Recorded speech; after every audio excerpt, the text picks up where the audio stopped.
Ladies and gentlemen, in case you missed us, I'm Kevin Tompkins. Of course, Britt Flinn. Of course, Mr. Andrew Cooper, Mr. 32 teams for Dynasty, a billion words on Fantasy Alarm. You know him, you love him.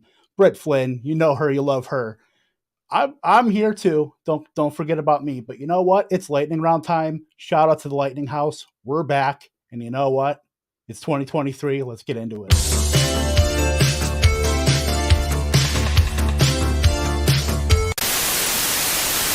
Whopper, Whopper, Whopper, Whopper, Junior, Double, Triple, Whopper, Impossible or Bacon Whopper, I rule this day. And BK, have it your way. Oh my God. What have you done? Why did you do that, dude? Why did you do that? Heavy as the head that wears the crown. Is that the Waffle House crown or an actual Burger King crown? That is an actual.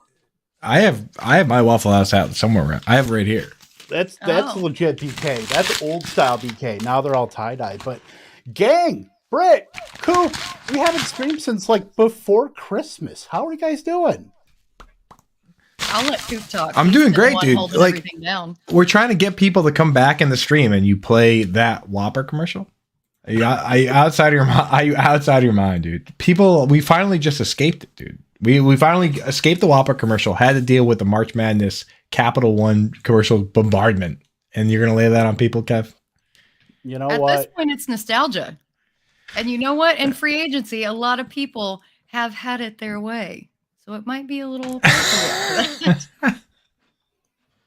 Yeah, dude. I mean, you have to wait a little longer. Like, it's just now time to bring back like Soulja Boy. We have to wait a little longer before it's time that like the Whopper commercials nostalgia. Like starter jackets are cool again now. We need like a decade. When were they not cool? They were pretty much always cool. They're always cool. If you didn't have like either a Chicago Bulls one or like a Charlotte Hornets one, especially the Hornets one. The Hornets one is like. The Hornets one is goated, and the Patriots ones are always so bad, but I still got them anyway. You know what was cool? The Raiders ones were low key cool, and I think it's just because the Raiders colors can't miss. No, you can't miss with black and silver. And I had the Packers one. I got a couple pictures from back in the day with remember the Shaq Gnosis shoes, the white and black. I have a picture of me. I swear to God, I think I'm like 12 years old wearing the Packers starter jacket and the Shaq Gnosis. Dude, I'll tell you right now about the Shaq shoes, man. I have so much respect for those Shaq shoes because Shaq himself, like he went through the whole process, talked to all the different places, and they, at the end of the day, the place he decided to do them, they were like, you know what? You could do $150 shoes at Nike or $125 shoes at Adidas. But if you come to us, we'll make affordable shoes for kids like you growing up. And he went through Walmart and he made legit affordable shoes. So shout out Shaq, dude. That was such a cool... I was poor like me? Well, I'm not saying like you. I'm saying like me, like all of us, dude. Like, dude, you could have shoes like Shaq. Precursor to the Starberry. I grew up in Walmart country. So those things were everywhere. Every town had like 5 Walmarts. So shout out Starberry, shout out Shaq, dude. Men of the people. This is what we talk about when we haven't seen each other for 3 months. We talk about starter jackets. We don't talk about NFL football. So especially when we have zero time to spare on all the topics we need to. So I'm gonna let you guys. If there's anything you want to say, get it out now because we are from now on wall to wall. NFL free agency, the trades that have gone down, promo code alarm, use it everywhere, not just Underdog where it says it underneath. I'm going to go ahead and throw this. I'm going to throw this in there because it's not in the show sheet. I think that Dallas signing Ronald Jones was the stupidest decision ever. And I will forever hate that. It's so dumb. It's pointless. That's your unbiased opinion as a fantasy analyst? Right. It is. He got 40 snaps last season and lost out to a 7th round rookie. And granted, that 7th round rookie was good, but I mean, come on, guys. Like with everybody else out there in free agency, you had to go sign Rojo. No, I'm done with it. But anyway, that's all I have to say. But here's what I have to say. What if What if? That's it. What if he's first round Rojo? What if he's Rojo from like the handful of clips I've seen him be slightly explosive? What if he scores 12 touchdowns in 10 games like Zeke did last year? That's all I'm saying. Yeah. I don't like this Sophie's choice. Well, Britt, you need to take it down a couple notches with your Rojos. I'll bring it down 1,000 notches if I have to. Yeah, we got some before we get into some players. We got some of the gang back in the chat. Can we get shout out Wendy? The only one as far as I know that actually did go and use the promo code Fantasy Alarm at a Cheesecake Factory. This is true. This has been verified. Verified, dude. By security, that it will get you kicked out. So please do not do that. Use promo code Fantasy Alarm on Underdog. Use it on Yahoo Fantasy, but do not use it at Cheesecake Factory. We got Richard in the chat, dude. What up, brother? We got Club Fantasy Dolphins starter jacket. I'm gonna post a picture of my sister in her Dolphins starter jacket, which she still wears. She still wears, dude. We have Scott Fish. Shout out. Immortal Scott Fish, who hopefully I will see in the Minneapolis Scott Fish Bowl live draft this year. Don't forget about me, Scott. You just be careful, dude, because that Ian Fish, man, he is not only the sharpest gamer, but I heard he could be pretty critical if you make reaches in your draft. You know what? I drafted Gabe Davis, and to Ian's credit, he was 100% correct. So now I'm going to say it's a thing we have. I make a bad pick in my draft, and he roasts me. We're going to do it hopefully twice in 2 years here. We're going to make it a thing. This year, you should ask him before you make the pick. See if you can kind of fix that. So is that Prince back there, Britt? Yeah, it is. It's a print of a spray paint art on newspaper that I bought from a guy in Frenchman Street in New Orleans. Ooh. Yeah. Oh yeah. We got Albert in the chat. Albert, what up, dog? Albert, big Lightning supporter. House is hopping. Yeah, and he said those Rojo highlights were sped up, dude. No, I think they've been slow mode to hold them back. That's why they got such a deal on them. That's all, dude. Commish Breeze, baby. What's up, Breezy? What's up, guy? And then we have the grimace emojis in the chat. I think that's grimace over the Arby's hand, which Craig, you always know to get up there on the screen. But anyway, hey, Kev, let's move on to some players. Let's get going. Hey, I'm so glad to see you guys back in the chat. It's been we took like a month off, 2 months off here? More like 3 months, like almost to the day, 3 months. That can't be right. We have not streamed since December 21st. That can't be right, dude. I've been basically doing strangers now. Shows every morning. Well, you know what? It is true. This gang is back together. Let's talk some football, shall we? Let's start with a potential dusty situation, maybe, but got some value there. Damian Harris going to the Buffalo Bills. So now we all thought James Cook would maybe get some run. We know Devin Singletary was a free agent. We know he landed in Houston, where Nick Caserio is picking up all the free agents off of Madden when Madden does drop. Every single free agent that was listed at the top of the queue, he signed them. So that running back room is open. But now you got a potential thunder and lightning here with Damian Harrison and James Cook to go with incumbent Nyheim Hines. So Britt, I'll ask you, what are your initial thoughts on Damian Harris as far as fantasy value goes? Is he maybe a high-end zero RB guy in this Buffalo Bills offense, or you really think Cook can take a step up and distance himself from Harris? What do you think? So Cook's problem, they're basically the same height. Harris has a little bit more weight on him, but I think where Harris is going to have the benefit is his pass blocking. He's going to get the majority of the snaps because he's still better at pass blocking than James Cook. Not saying that that's not something that Cook can learn down the road, but he definitely is better at that. He's obviously got a bigger frame than Singletary at his little 5'7" self.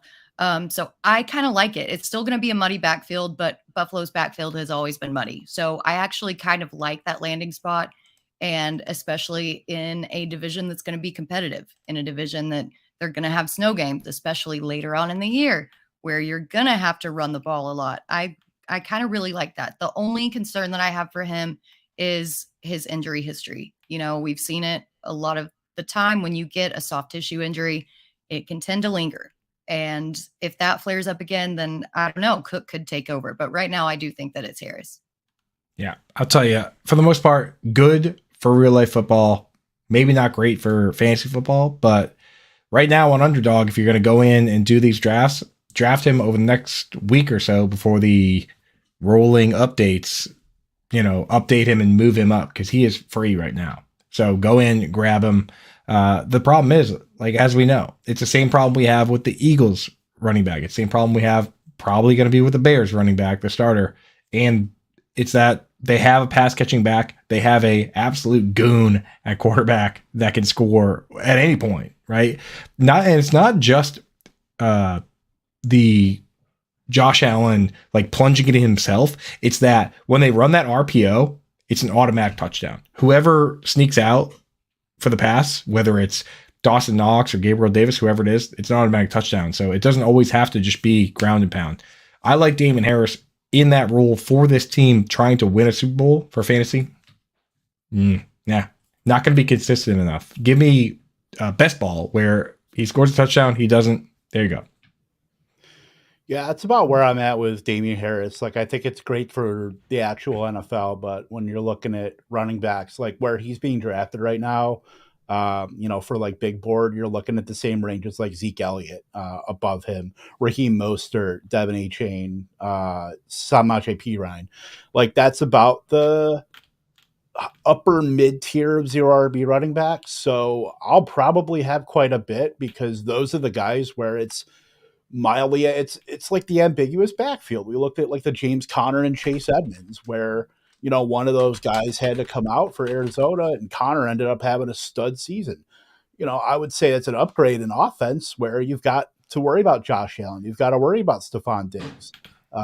So just based on the strength of the offense and knowing that there's going to be a running back with a lot of touchdowns available, I really do like Damian Harris there.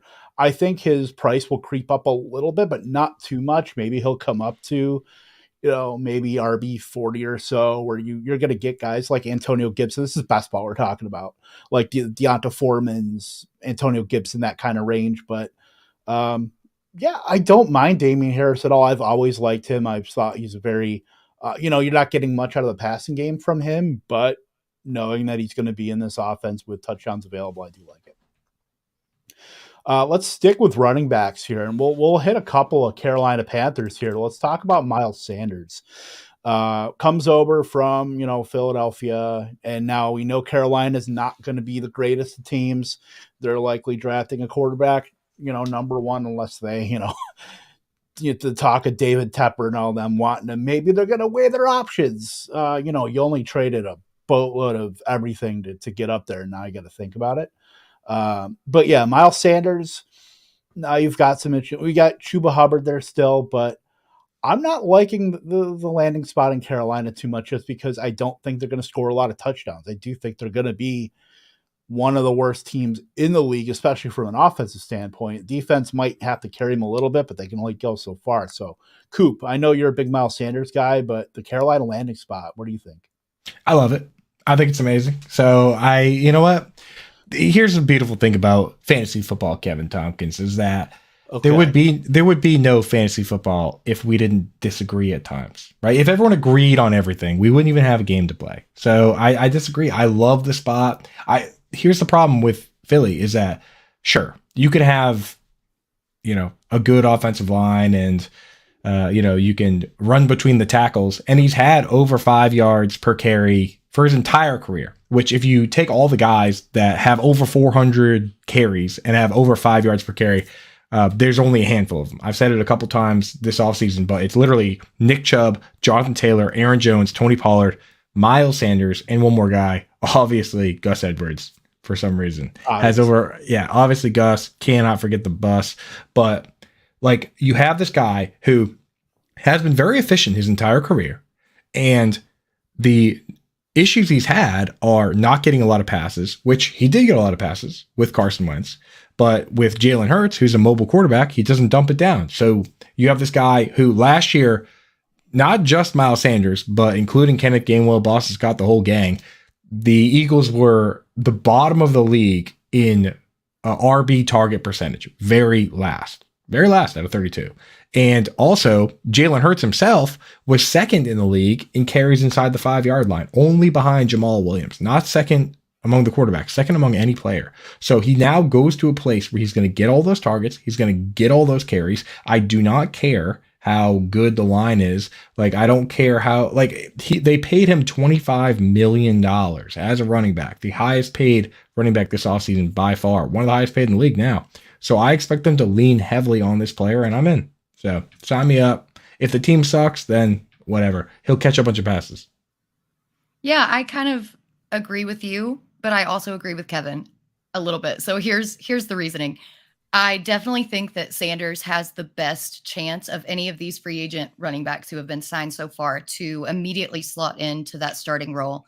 He's got Frank Reich as the coach who made JT a star. Not that JT wasn't a star already, but, he incorporated him as a rookie. My only issue with him is what Kevin said, that you're getting a new quarterback. You're basically rebuilding. You've gotten rid of all of your good receivers, and there's just going to be so much rebuilding to be done. The only hope for him, I think, in the positive way, is that he is in the NFC South, and that division is going to be very weak, at least on paper, at least right now. It could change in a month, but right now I'm tentatively in on Sanders. Like, I'm just looking at his price right now is RB24, and that just seems very rich considering the team situation. I'm a bit, I will look at the team situation. I understand that he's going to be pretty much front and center on that team because their lack of receiving, they're going to have to break in a quarterback, whether it's, Stroud or Young or whoever they end up drafting or bringing in. But yeah, it's just a very scary proposition knowing that Carolina could be like bottom 5 at worst or at best in touchdowns scored this year. So I am worried in that front. And you know what? Miles Sanders has gone through a season without any touchdowns. So maybe that's something that Carolina really liked and knew that, if he was fine with it in Philly, he'll be fine with it in Carolina. Yeah, I mean, I know that it's almost certainly propaganda from Thomas Davis. The Panthers told Thomas Davis that the Panthers might take Anthony Richardson first overall. Like, I know that's not happening. They're just trying to like boost the value of that pick. But if they it did happen. If they do take Anthony Richardson, that would absolutely, because I mean, every picture I just painted as far as mobile quarterbacks don't target the running back. We know that from Andrew Erickson's research from Pro Football Focus. Like, targets are worth way more than carries. We know that from Scott Barrett's research. Like, we have all this research. We don't have to do it ourselves. It's been done. So like, if they do draft Anthony Richardson and now it's just a rookie version of Jalen Hurts, that is a nightmare situation. So you have to keep that in mind. But if they bring in a normal like pocket passer quarterback, then I don't see why Miles Sanders wouldn't get a bunch of targets. So that's why I think it's very important on whether or not they choose Bryce Young or CJ Stroud, because Bryce Young checked down all damn season to Jahmyr Gibbs. Jahmyr Gibbs was a pass catching monster. But if they decide to go with CJ Stroud, even that changes the dynamic of how useful that running back is. So again, tentatively in on him, but we just got to wait and see. There you have it. Miles Sanders could be our generation's Jahmyr Gibbs. Yeah, Bryce Young had to dump off to Jahmyr Gibbs because he couldn't see over the freaking offensive line. Hey, we stand a short king. We do not have short king slander here. That's right, dude. I'm so glad we're back. We're so back. All right, let's go. It's been a half hour. We've done 2 players, so we're we're in trouble. Minutes. We're in trouble. You know what? I'll bring it down 1,000 notches if I have to.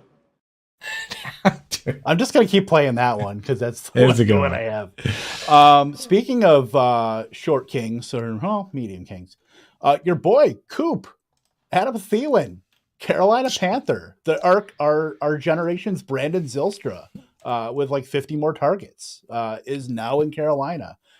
Famously on this stream, we took him over DK Metcalf I will not live that down. Next time we have Jacob Sanderson on, that will be played ad nauseum. I love you guys, but I will never let that go. So yeah, Adam Thielen in Carolina. We know, rookie quarterback. We talked about this, but is there anything left in the tank? I mean, there absolutely is, especially for best ball, I would say, or standard. Like he, at this point, is probably more of a guy that comes in, plays split end. In this offense, he might have to play a 90% snap share again, which is crazy. But I think there's no doubt he's going to be on the field all the time. Which is crazy to me that he should have gone to somewhere like the Lions, where it's like they have two young, like slot flanker players where they can play the snaps in two tight end sets, and he can come in and just play his like third guy in role, like Claypool did with the Steelers, But like, could have gone to Green Bay. Yeah, but I mean, like he's going to be a red zone target. I just think if anything, you take him in best ball just because he's going to be touchdown dependent. But I just don't see a world where he's like ripping off huge chunk plays. Like it's the exact same thing that happened to Dez Bryant and Jordy Nelson, where once they lost that breakaway speed, they just became possession wide receivers, right? And it was either touchdowns or it was nothing. So I think Thielen is still highly capable of that, but you're not going to see him rip off a slant and take it for 60 yards anymore. Like that was how he got to the top. So I'm still willing to draft him in best ball though. Well, is Adam Thielen, is 2023 Adam Thielen 2022 Robert Woods going to Tennessee? Like that's where old receivers go to die. Robert Woods is just a different type of player though. Robert Woods was never a touchdown. Like touchdowns, it's never a stylistic comparison. Yeah, touchdowns can really be a Band-Aid over. Well, we know they're not going to be too many touchdowns in Carolina. But you never know. Sometimes there are. That's what we thought last year with Seattle, that they weren't going to have any touchdowns, and that's why we drafted Thielen over DK Metcalf. So it could change, but in my notes, I just wrote one single sentence, and I said, just signed an older, slower, less dynamic version of DJ Moore. There you go. That's it. Short and sweet. I don't know if I can endorse that particular comparison, but I love you, Britt, and I won't say anything bad. I will just move on. I think that's all we can do at this point. I just knew I would trigger both of you if I said that one note. I have no problem with that. Perfect segue to DJ Moore, who, with the trade with Carolina coming up to the number one draft pick, no, John, there will be no DJ Moore slander on these airwaves. Absolutely not. 100%. Yes, I will continue to ring the bell and honk the horn for all things DJ Moore, including now he's going to be the favorite weapon of one Justin Fields. So I would say for DJ Moore, I think he's more volatile here. He probably has more upside, but he has a lot more downside with Chicago versus where he was in Carolina. So, Britt, what do you think about DJ Moore going to Chicago? It's an interesting spot, but I think there's a lot of variables here. It is, but first, can we just rejoice that he is finally free? He's playing the best quarterback he's ever played with. Exactly. He's finally free. Dude deserves that. Oh my God. Let's just He hasn't get to play with CJ Stroud though. I think it's going to be Bryce Young. Anywho, Chicago really desperately needed wide receivers, and I think that trade was absolutely ingenious. We all wanted him to get traded last year, and now Kevin, like you said, he gets that huge upgrade in quarterback with Fields. The only uncertainty is that Chicago hasn't thrown the ball a whole lot, but look who they had at receiver. Like, why are you going to throw to those receivers when they're your only option? So I think that they're going to make a bigger effort to create more pass plays. And I think DJ Moore is certainly going to have an opportunity. And he's shown that he can play in the slot and out wide. And he's still got it. He's not toast. Oh, he's going to have a great quarterback in basically a semi-soft division. I mean, I think he's going to be a lot higher than people think. Coop, what do you think? The thing is, obviously, DJ Moore's not toast. He's 25 years old. He's going into the age apex for wide receivers. But for me personally, it's going to boil down to ADP because, like, right now I see him going an underdog, like wide receiver 15. And I'm like, okay, wide receiver 15 is where I draft guys that I have locked in as wide receiver ones. Because personally, whenever I play this game, I look at everybody else and I'm like, they don't know what they're doing. So I pick guys that in that range where I'm like, these guys can be wide receiver ones, right? So I look at DJ Moore and I just worry that like you said, too much uncertainty. We've played this game before where when Matt Rule came to the Panthers and it was 2020, DJ Moore was wide receiver 9 off the board. And we all said, obviously he's the top guy. Who cares about these other guys? And Robbie Anderson, now chosen Anderson, was wide receiver 56. And Curtis Samuel was wide receiver 64. Well, guess what?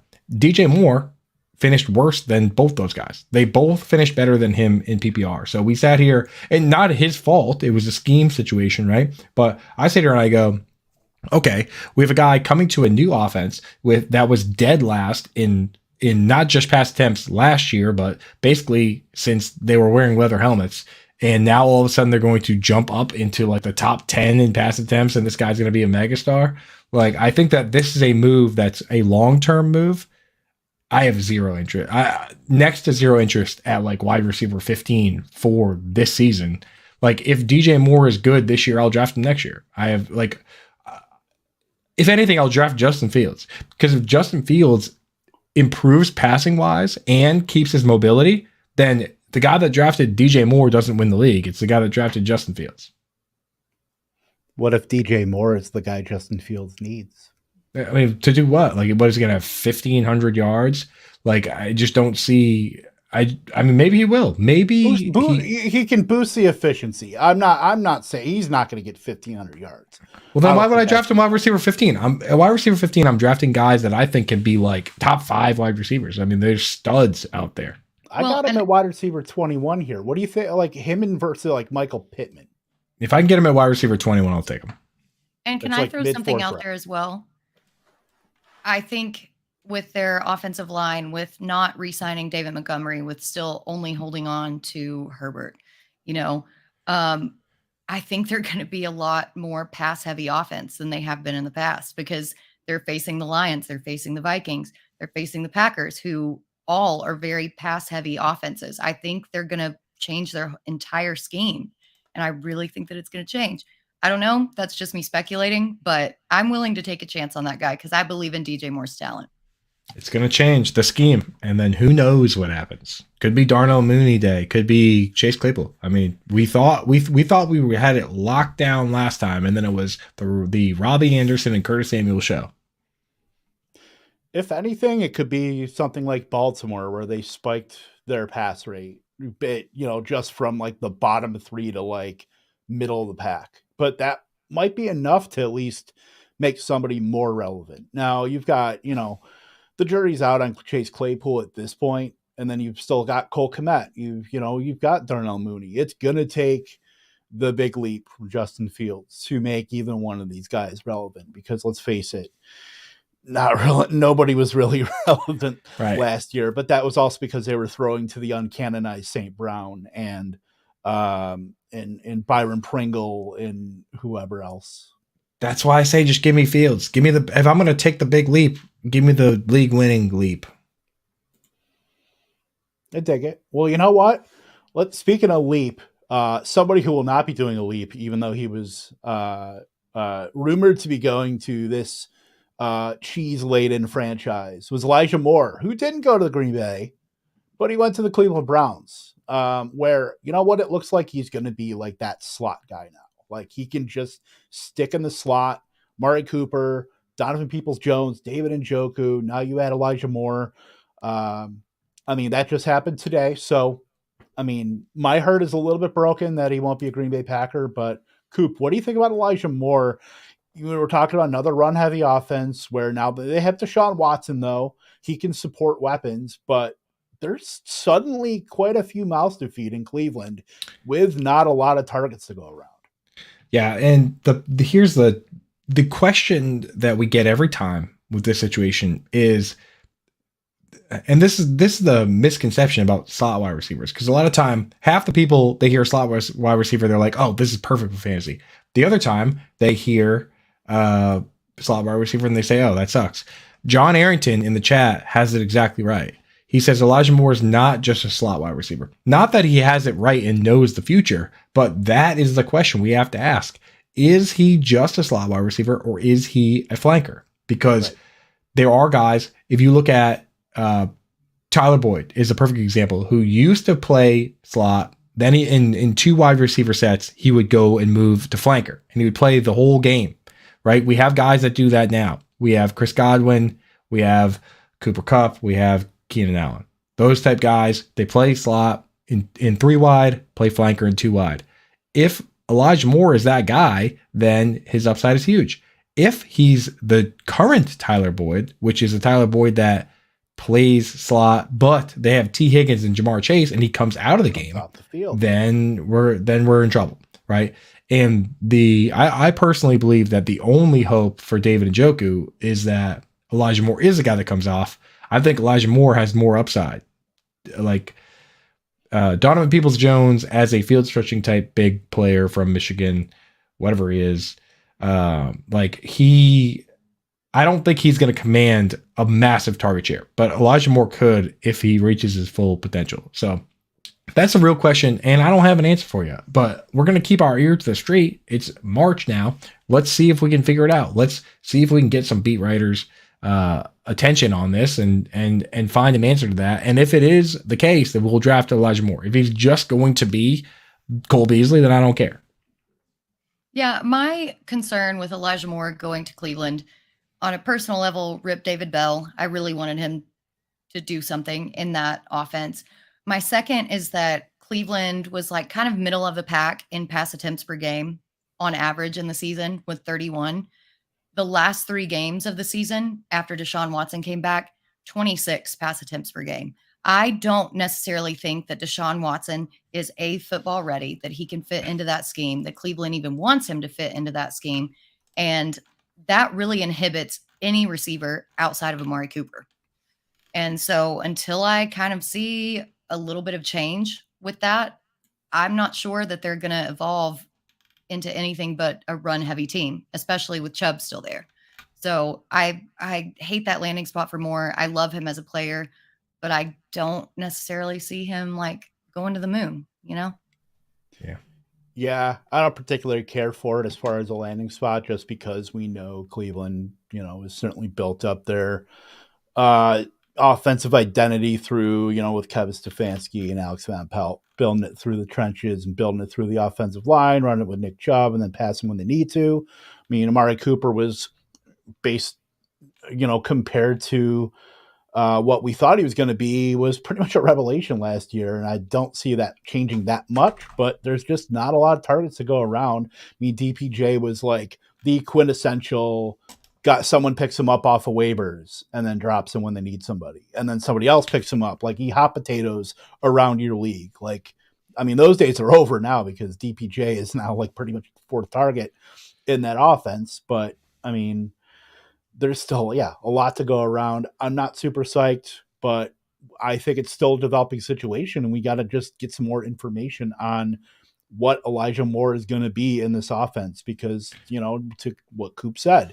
if he's coming off in, 2 wide receiver sets and he's only running routes on 65 to 70%, he's barely rosterable at that point. So I'll tell you right now, dude, like, these, just before we move on to the next player, like, these teams that are loading up on weapons, I'm kind of out for the most part. Like, I'll draft Deshaun Watson. Like, I don't want to play the guessing game of who gets the targets out of these guys when they load up and try and win a championship. A lot of times what happens is the targets get dispersed among these guys. Give me the teams that are tanking and it's going to be an absolute ghost ship. Like, give me whoever's left on the Cardinals when they trade DeAndre Hopkins, because that dude's going to get peppered. I don't care if it's 17 terrible targets from Colt McCoy or whoever it is. Like, give me Marquise Brown or whatever it is. So like, if you're going to, baby, let's go. Yeah, like I'll in best ball, I would draft a zillion best ball teams, so I'm sure I'll have some Donovan Peoples-Jones and whatever. But like if they're gonna just run them more, I don't care. For sure, Trey McBride, all of them. Like, if that's the situation, like, I don't want these guys that are that are loading up on a million weapons, because we've seen what happens. Like, it gets too thin. The Jaguars are another example. It could be too thin. Like, I'd rather just draft the quarterback from that team and then go elsewhere. Well, we're going to go elsewhere, and we're going to go to Britt's babies here in Dallas, where they did trade for Brandon Cooks. Obviously, there will be no Dalton Schultz this season as he heads off to the land of free agent misfits in Houston. But you know what? Michael Gallup, Brandon Cooks. I mean, Michael Gallup might be dead at this point, or at least he's on life support, at least as the third fiddle in this offense. But Britt, as a Cowboys fan, like, what's your initial thought when you heard Brandon Cooks getting traded, as far as how this offense is going to operate? You obviously got CeeDee Lamb there, but Gallup's been a question mark. So what was your initial thinking? No, I love it. I think that you're absolutely right that Gallup has been a question mark. In my opinion, they should have released Gallup and not traded Cooper. Like, I don't understand why they didn't do that. Gallup was kind of a liability last year. But now with Brandon Cooks, you've got a veteran presence who's been consistently underrated year to year to year. And I know that he's on the older side, but in this Dallas offense, he doesn't have to be the number one guy. You've got CeeDee Lamb. At least now you've got a solid number two who is more than capable of taking some of that pressure off of CeeDee Lamb. Like, last year we had Noah Brown and Turpin, and it seemed like Lamb was double teamed every single time he went out. And I really like this. And I'm hoping that we draft a wide receiver in the draft, A.T. Perry or Cedric Tillman, Jerry Jones, if you're listening, please, to get another big body in there. But it's definitely an improvement over what we had going. So, Coop, what do you think? I think that you're a massive homer, and you are a rookie. You fall in love with these goddamn rookies, dude. Wait, Brett, you stopped just short of saying trade for Treylon Burks, didn't you? True, and yeah, that's pretty true. That's true, and yeah, that's true. Dude, I think Michael Gallup's a good player, dude, and so is Kevontae Turpin, and so is Noah Brown. I like Brown's all. Not there anymore, though. He was a good player, and I like Semi Fehoko too, and I see him on Reddit all the time talking about his fake jewelry. Shout out Semi Fehoko. But I do enjoy. I think you guys are just fine. Okay, you don't need to go out and trap A.T. Perry behind a bunch of awesome wide receivers, Britt. That's being a selfish real life fan. We're supposed to be fantasy football fans. Come on. We need a big boy. No, we need a big boy. We don't have enough big boys in that offense. Leave both. You need to leave A.T. Perry alone. You need to leave both Tennessee wide receivers alone. That goes for Jalen Hyatt too. No, Cowboys are done. Hey, Cowboys are done. They have 3 wide receivers. They have Gallup. They have CeeDee Lamb. They have Brandon Cooks. I mean, unbelievably selfish you're being right now. Would you leave us alone for fantasy football for just one moment, Britt? Leave Brittany alone. No, she needs to leave us alone. She needs to live. She's being selfish. To leave Brittany alone. But we need to leave. No, she needs to leave us alone because she's trying to collect all these great players, dude. You get Ronald Jones, and now you want everybody. You know. I don't want Ronald Jones. Give us a break, dude. Great players. I don't know. I'm a Packer. Yeah, give us a break, dude. Unbelievable. So I say we just leave it the way it is. I think Brandon Cooks is going to be good. He is good. When you sort players his age by yardage, he's legit up there with, like, he's not at Jerry Rice, but he's up there with, like, DeAndre Hopkins and Larry Fitzgerald. Like, this guy is incredibly productive. So you guys are done. No more. No drafting wide receivers anymore. Sorry, that sounds like a veiled shot at me. I will always draft wide receivers. No, I mean, no, not you. I'm talking about Cowboy. I'm talking about Jerry, dude. Like, what the heck? What happened to that? What happened to Jalen Tolbert? Where's that hype at? It's dead. Yeah. I want a big boy. I'm retracting my "we stand short king" statement. I want a big boy. There aren't even any in this draft. There's like 2. Like, it's not happening. Okay. Go sign Kenny Galladay. Sign Kenny Galladay if you want a big boy. He's 6'5" and Tillman is 6'3". Are you kidding me? Sign Kenny. They play small. Sign Kenny Galladay if you want a big boy. No. There you go. All right, we're moving on. We're getting into the running back portion here because there's a few here.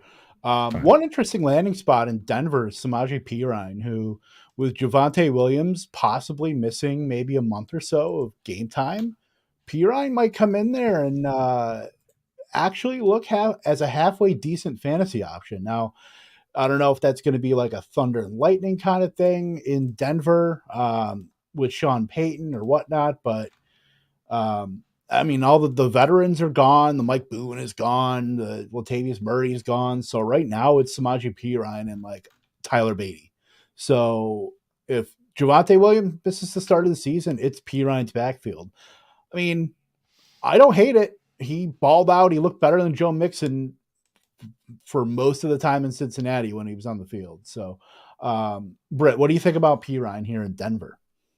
Yeah, I think you summed it up greatly with Javonte potentially out for a good chunk of the early part of the season.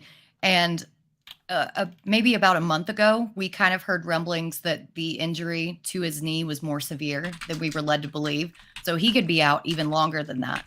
Perine's going to have some real legitimate fantasy value because as of right now, the only other backs on that roster are Demaria Crockett and Tyler Beatty. And Tyler Beatty got cut from the practice squad of the Ravens. I mean, unless they do some serious soul searching in the draft, Perine is going to have to be the guy. And I think, we saw Sean Payton kind of split Kamara and Mark Ingram and made them both fantasy relevant. So even if Javonte does come back, I think that Perine's going to have value. And I really like that landing spot for him. What do you think, Coop? I'm about to drop some crazy news here. Kev, you're going to like this. It's not new. It's news from the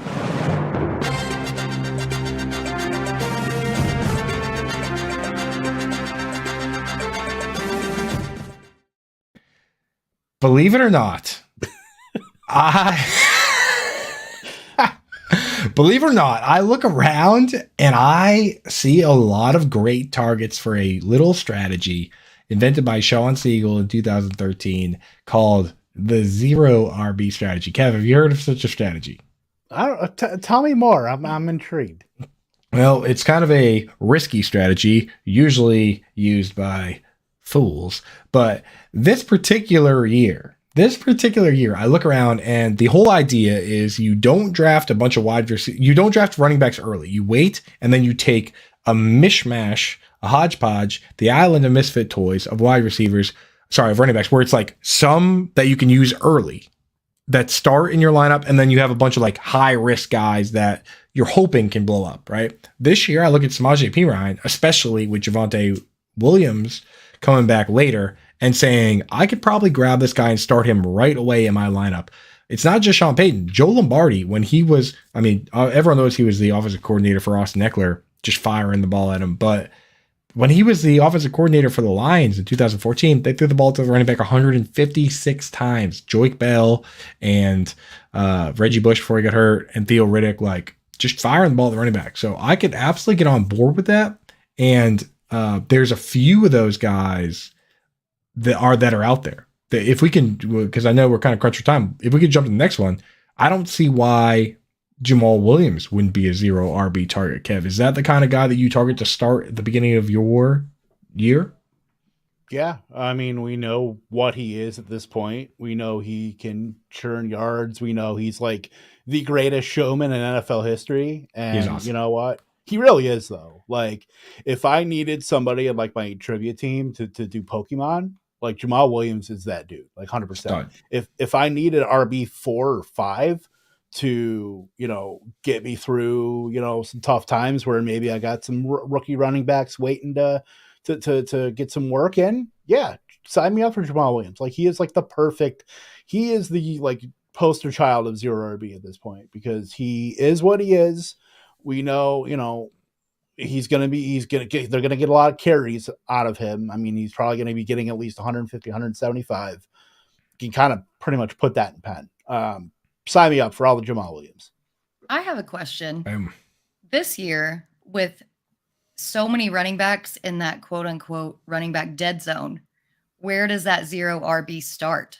Or are we basically all just going to draft dead zone running backs and have to call it 0 RB? Because there are a lot of ambiguous backfields. There are a lot of movements and a lot of uncertainty and lack of clarity in these backfields. And that's great. So and that is great for 0 RB. But so where does that strategy go from just like drafting a dead zone guy to like a pure 0 RB strategy? Like I'm looking at our underdog right now, and I'm going past like the Tyler Algiers. I'm going past because Kamara and Jamal Williams are back to back in ADP. They're RB33 and RB34. Once Kareem Hunt signs with the Seahawks, you can move Kenneth Walker down. I think he's going to sign with Miami. He's been on Insta with Tyreek.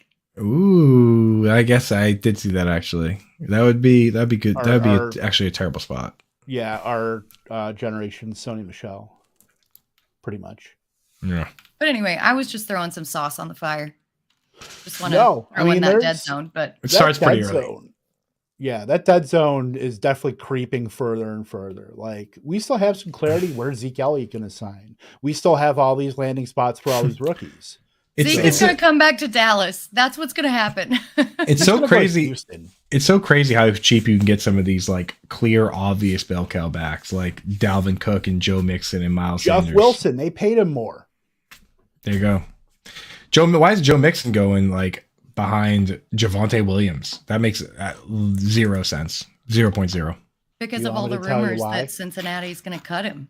Yeah, rumors are the reason that this time a couple years ago I was drafting Tyreek Hill in like the 19th round, and people were taking Mecole Hardman the 4th round. In the 19th. Like, yeah, legit the 19th round of best ball. Like nobody wanted him, and I was like, I guess I'll take this guy. And then they were like, oh, just kidding, everything's fine, and we also extended him. Like that rumors. Forget the rumors. I'll buy Joe Mixon on these rumors.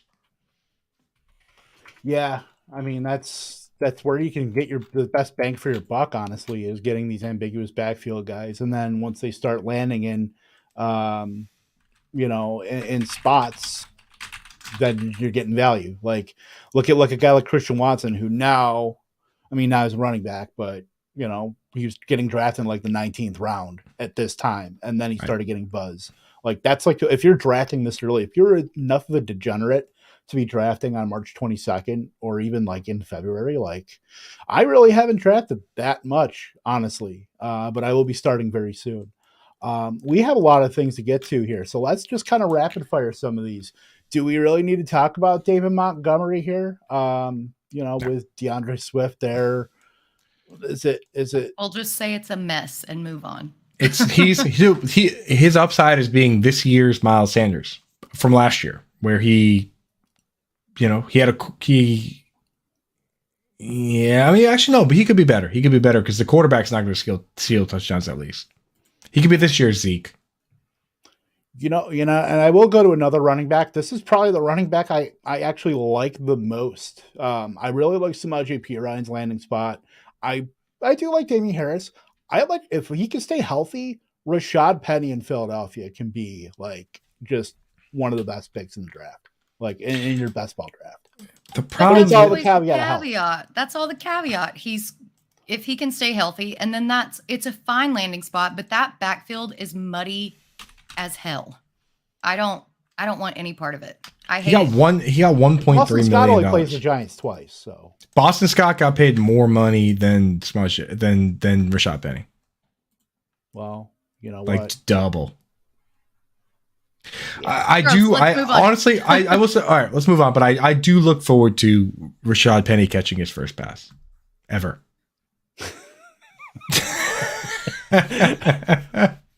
Well, speaking of catching passes, does Robert Woods matter in Houston? No. Okay. Jacoby Myers in Las Vegas. Why go out and get 2 slot guys? That's my question exactly. Why do you have Runner Renfro and then you don't? Like, are you going to play 4 wide and just run them both in the slot? Like, dude, we have to add, while we're adding videos, we have to get the Monty Python. You guys seen Monty Python, the Holy Grail?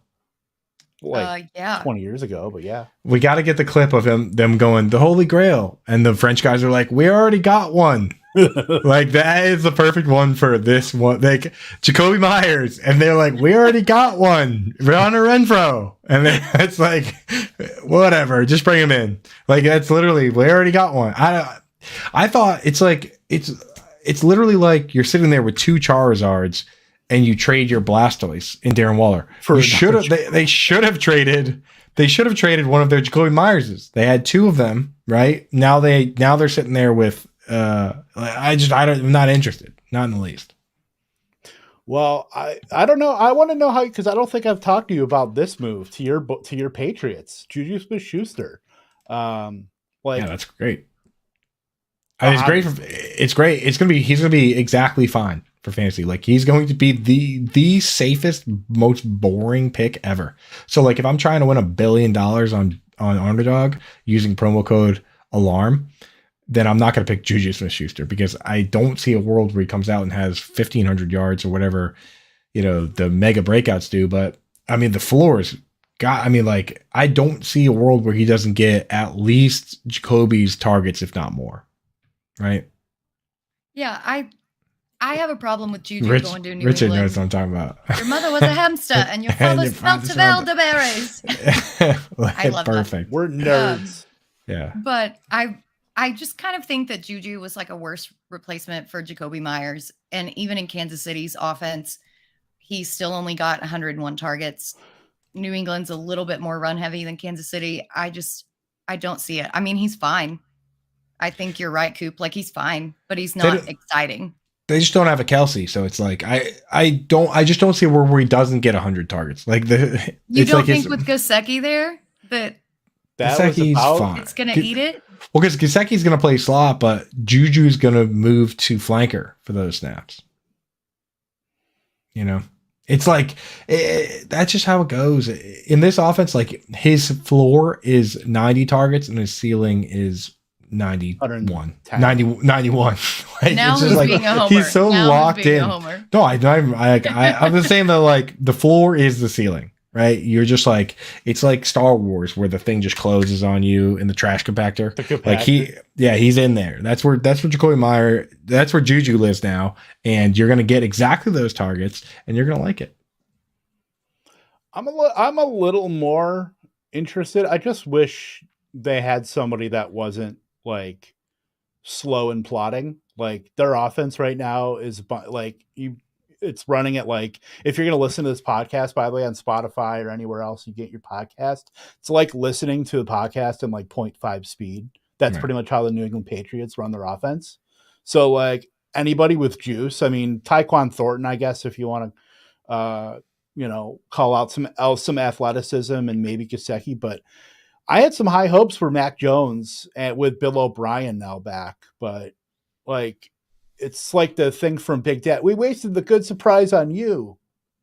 Yeah, it really is. Yeah, Mac Jones this offense is going to be exactly what Belichick wants it to be, which is slow and methodical. Manager-esque. Yeah. So let's move on. That's enough Juju. At 14. Enough Juju. Enough. We don't have to talk about Mike Gesicki either. We really truly don't. Want to talk about Darren Waller? Yeah, let's talk about Waller. Cool. Britt. Talk about Darren Waller. Darren Waller, man. I mean, like he was left for dead. What we loved about Darren Waller is that, Antonio Brown checked into the loony bin and froze his feet. Right.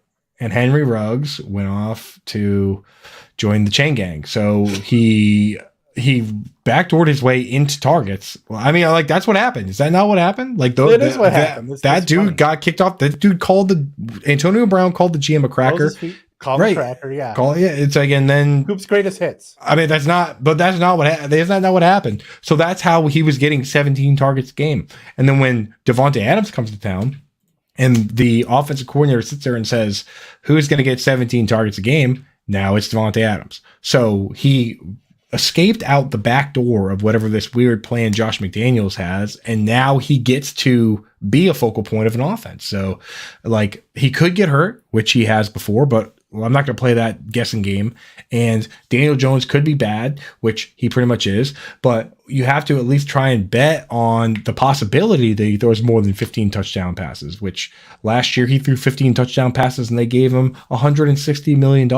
So they have to be imagining more touchdown passes. So if they can imagine it and give this guy $100 million guaranteed, then we can imagine. So for me, I moved Darren Waller from a back end tight end, one that I'm never taking up. He's probably borderline top 5 tight end. I'm not buying into that at all. Like, he's going to be a target monster, no doubt. But you mentioned it. He's going to have to stay healthy. And he hasn't been healthy over the past 2 years. And MetLife Stadium is notorious for causing non-contact injuries. Like, it has caused non-contact injuries, like very severe ones, to a multitude of players over the past 2 years. And I really don't think that he's going to be the guy that we expect him to be, especially with that contract. Then paying Daniel Jones, I don't know what the hell they were thinking. Daniel Jones is not the guy. Like, he's a good game manager. He can run when he's not falling on his face, but he's not worth the contract that they paid him. And with Waller there, I mean, I think that it's good in theory, but I don't think that it's really going to pan out. Also, rip to my sweet Daniel Bellinger. You were there just for a while. In the arms of an angel. Though, Britt, I do have something for you.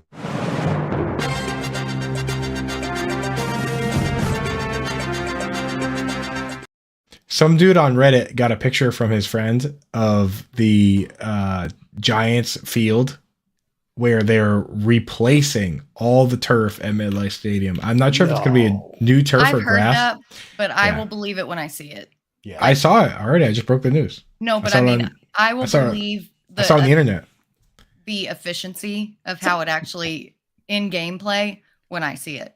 I saw a cell phone picture on Reddit. I didn't think that you were going to call me out with some straight facts when I was trying to like make a point for my side of the argument, but whatever, Coop. It was some blurry cell phone picture I saw on Reddit. I was like, yeah, that's a fact. Coop saw a 320 by 240 so that's a photo from 2007 of a high school field. They're replacing their MS Paint.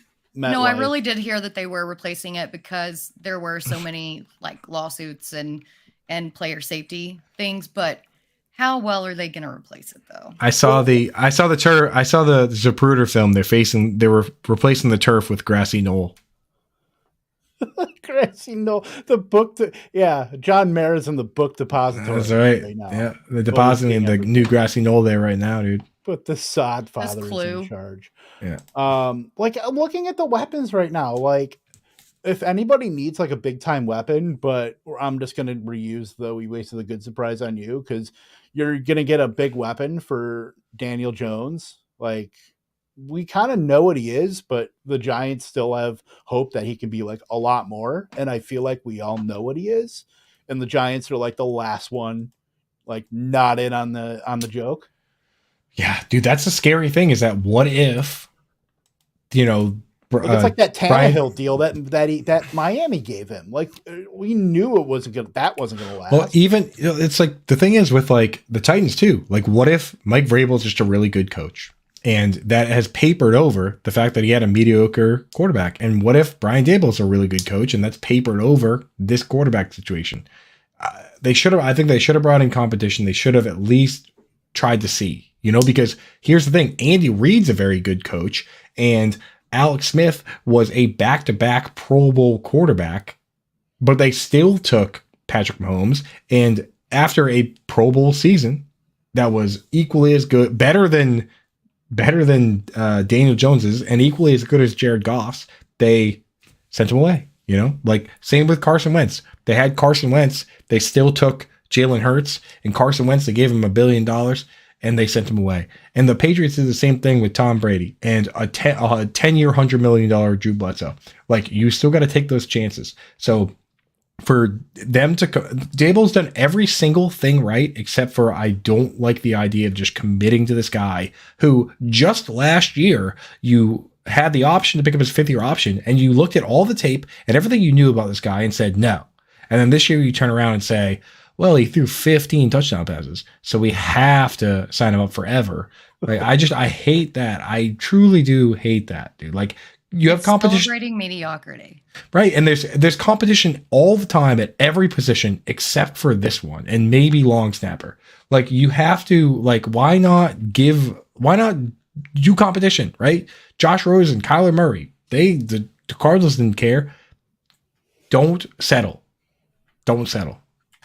And that is the lesson that we learned today, folks. Don't settle. I'll yell it. I will yell it into your face. There's a couple more, and we'll hit them real quick because I know we're up against it. Derek Carr. I mean, fine. Yeah, fine. I like it. 15. Maybe. I mean, he's better than Dalton. But that's a bar. If you're gonna sit back and take two quarterbacks, take Derek Carr and then take the riskiest. Take Derek Carr and Anthony Richardson. Right? Go crazy. Jordan Love. Perfect. Boom. There you go. Baker Mayfield. I'm just waiting for that tire fire to someone to pour some gasoline on it. It's probably gonna be Baker Mayfield himself. I mean, yeah, he's had a 60% completion rate the past 2 seasons, and his yards per attempt has gone down literally every single season. Who knew that comeback got him a job? Oh my God, I cannot. I cannot. Also, anybody who doesn't know, I've talked about this on the podcast before. He was tackled by Fayetteville PD. Shout out. If he's tackled by Fayetteville PD, let's not make him a starting quarterback. Let's not do this. He's got to at least break those tackles. Yeah. I mean, like, if any of us were to say that we were in favor of Baker Mayfield, John and Pemba would find it, and then we'd be in trouble. So contractually obligated. Toe in the company line, right? That's right, dude. That's right, dude. We have one more guy, last and certainly least, Mr. Alan Lazard. Going over to the Jets, the placeholder for one Aaron Charles Rodgers in New York. Yeah, let's just pay a guy $44 million to block. No. Yeah, I've seen James Jones catch 14 touchdowns from Aaron Rodgers in a sweatshirt. So yeah, exactly. So Alan Lazard, bro, like, fine, best ball again. I can't believe they haven't cut Corey Davis yet, because they can cut him for $10 million cap space and only $6 million in dead cap. You would think that would have happened, but that has not happened. So as soon as that happens, I'll be interested. If it doesn't happen, then I'm not interested. No, they went out and got Mecole Hardman, aka Tyler Ervin, to run jet sweeps. Literally. Sweet. Yeah, the times. Awesome. All right, kids. Well, kitty. Yeah, he started scratching my arm, so I had to pick him up so that he wouldn't scratch me anymore. You got any takes, Kat? Just food. Probably the Dolphins. He wants the Dolphins. He wants the Cowboys to add a big-bodied wide receiver. I mean, he should if he listens to me enough. To you. Get out of my sight.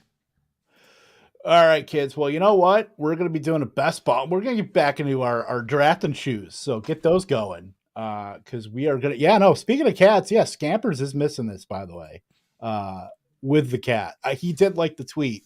So Scampers didn't know about this tweet. So. Miss Scampers was in our chat the other morning looking for him. So hope he's all right, dude. Scamp, check in with the gang. He always comes home. He always comes home. That can of tuna? Yeah. All right. Well, I'm going to do the old Midwest goodbye. Well, it's been a good one. Got to get out of here. Feed the kids. Speaking of feeding our kids, like this stream, by the way. Of course, we are on Fantasy Alarm now. We will be using this YouTube channel from here on in. So go ahead and like and subscribe if you have not. Britt, Coop, anything else before we Van Moose out of here? I just want to say, dude, this new setting here, I don't even know what it's called, but it's awesome. It's like a 90s synth wave. Yeah. It reminds me of that song that's like that one. Yeah, you know the one. So good, dude. So good. Now I can't even remember it, dude. It's that one. It's like I'm sending you a night call. Tell you There's something about you, boy, but you're not the same. Kind of nailed it there, I think. So there you go. Britt, wear your Everybody glasses. brings sunglasses again without me. Dude, you had so many. Theme. You've had so many chances to get your sunglasses going. I've warned you to be ready to rock and roll with the sunglasses. Oh, there's something about you, but you're not the same. I'm sending you a night call. Yep, that's good. Pretty good. What? I don't Night call. He's got it. Out of a lineup. I'm gonna have to Spotify that. I think. Dude, it literally is exactly the song for this setup, dude. How you just sang it, like literally exactly, dude. Like we might get DMCA'd by YouTube because of how good that was. So shout out Toronto Dave, shout out the Toronto area. And I think that's it for us right now. I was in Canada last week. I did pay my respects to the Canadian brethren, though I did it without cell service, but I was in Winnipeg.